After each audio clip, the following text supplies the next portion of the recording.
নমস্কার বন্ধুরা। আমি আজকে আপনাদের জন্য নিয়ে এসেছি পশ্চিমবঙ্গের সেরা পর্যটন স্থানের এক বিশেষ পর্ব। যদি আপনি ভ্রমণপ্রেমী হন তাহলে এই ভিডিওটি আপনার জন্য। চলুন শুরু করা যাক। দার্জিলিং, পাহাড়ের রানী। বন্ধুরা, পশ্চিমবঙ্গ যদি পাহাড়ের সৌন্দর্য উপভোগ করতে চান তাহলে দার্জিলিং আপনাকে নিরাশ করবে না। এখানকার কাঁচা চায়ের সুবাস, টয় ট্রেনের সফর, টাইগার হিল থেকে সূর্যোদয়, সবকিছু একদম স্বপ্নের মতো। আর কুসিয়াং বা মিরিক ঘুরে আসতেও ভুলবেন না। সুন্দরবন, বাঘের রাজ্য।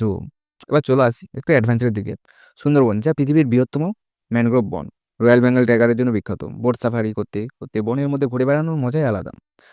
ভাগ্য ভালো থাকলে বাঘের দেখাও মিলতে পারে। Kolkata, city of joy. আর কলকাতার কথা না বললেও নয়।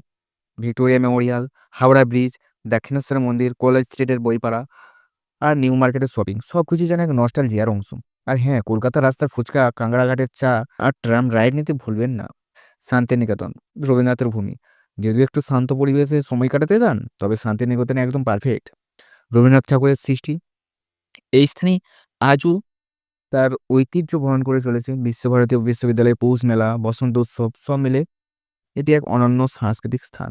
দীঘা, সমুদ্রে হাওয়ান। বন্ধুরা, যদি উইকেন্ডে একটু রিল্যাক্স করতে চান তাহলে দীঘা হলো পারফেক্ট ডেস্টিনেশন। সুবর্ণরেখা নদীর মোহনা, নিউ দীঘার বালুকা বেলা এবং সানরাইজ সানসেট দেখার এক আলাদাই অনুভূতি আছে এখানে। আর হ্যাঁ, সি ফুড ট্রাই করতে বলবেন না। তাহলে বন্ধুরা, আপনার কোন জায়গায় যেতে চান কমেন্টে জানান। লাইক, শেয়ার, ফলো করতে ভুলবেন না। আবারও দেখা হবে নতুন ভিডিওতে, নতুন গন্তব্যে। ততক্ষণ পর্যন্ত ঘুরতে থাকুন, মজা করুন আর জীবন উপভোগ করুন।